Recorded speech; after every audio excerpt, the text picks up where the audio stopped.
Assalamualaikum warahmatullahi wabarakatuh. Bertemu lagi dengan saya Andri Faruzi. Saya dari program studi Bimbingan dan Konseling Islam, Fakultas Dakwah dan Komunikasi Islam, Institut Agama Islam Syarifuddin Lumajang. Di sini saya akan menjelaskan sekilas mengenai budaya organisasi. Budaya organisasi ini kita bisa pelajari dan kita bisa terapkan dalam berproses di dalam organisasi baik internal maupun eksternal.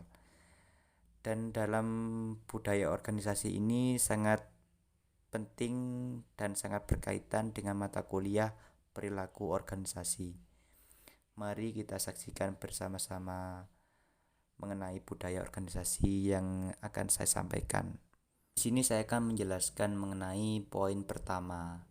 Poin pertama, pengantar budaya organisasi.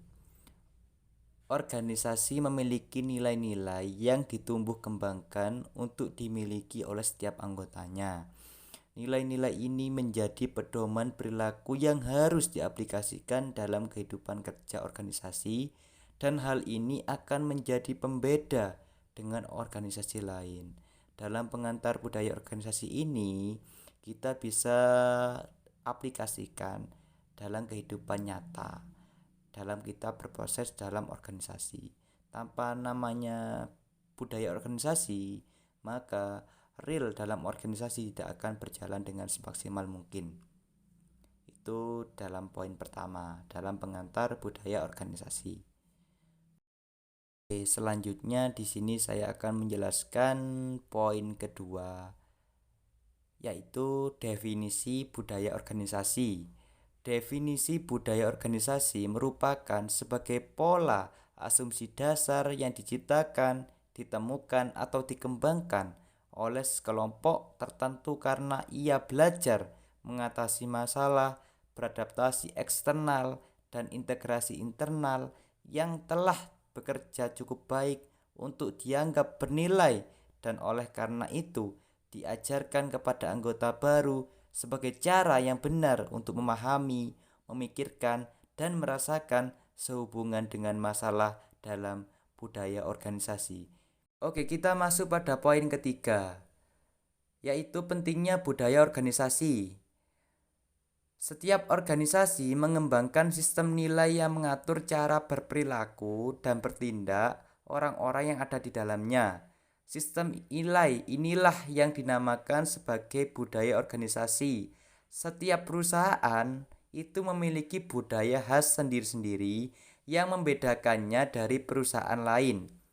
Beats menyatakan, jelaslah bahwa budaya mengandung inti yang penting dalam mengatur perilaku anggota organisasi tentang apa yang boleh atau tidak boleh dilakukannya. Itu yang dimaksud poin ketiga dalam pentingnya budaya organisasi.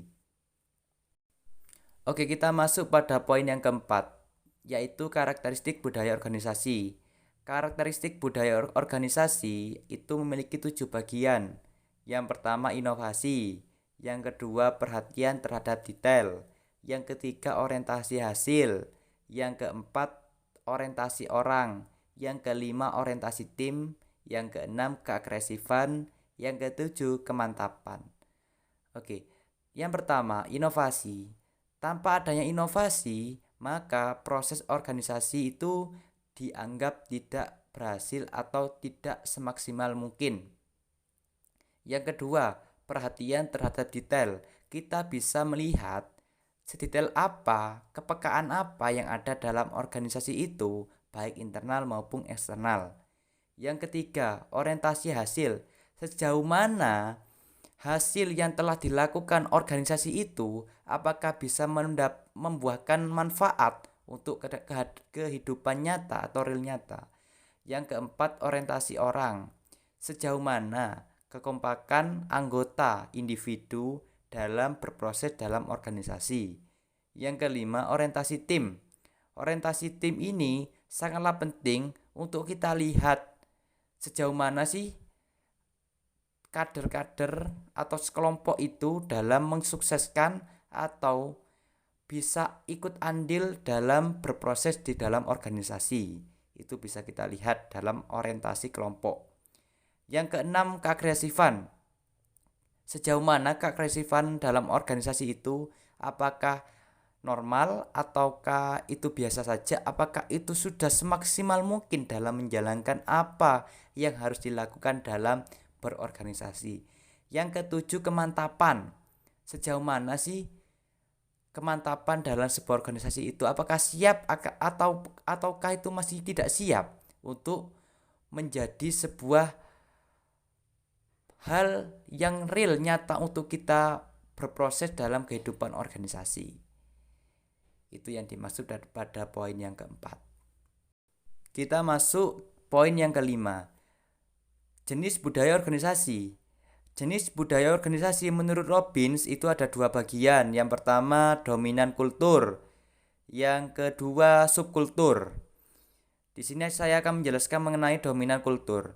Dominan kultur adalah seperangkat nilai inti yang dimiliki oleh sebagian besar anggota organisasi baik internal maupun eksternal. Yang kedua, subkultur adalah seperangkat nilai yang dimiliki oleh minoritas atau biasanya merupakan minoritas kecil dari anggota organisasi. Subkultur ini bisa dikatakan merupakan sebuah hasil dari masalah atau pengalaman yang dimiliki oleh anggota departemen atau unit-unit dalam organisasi baik internal maupun eksternal. Oke, kita masuk pada poin terakhir, yakni poin yang keenam, menciptakan dan mempertahankan budaya organisasi.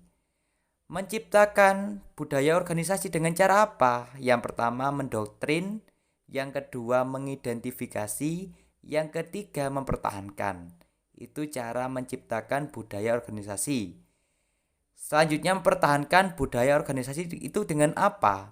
Yang pertama, melakukan proses seleksi. Yang kedua, manajemen puncak. Yang ketiga, melakukan sosialisasi mengenai budaya organisasi. Itulah sekilas poin-poin dalam budaya organisasi. Oke, itu saja yang dapat saya sampaikan. Jika terdapat tutur kata yang kurang berkenan, saya mohon maaf sebesar-besarnya. Sekian dari saya pribadi. Wallahul muwaffiq ila aqwamit thoriq. Wassalamualaikum warahmatullahi wabarakatuh.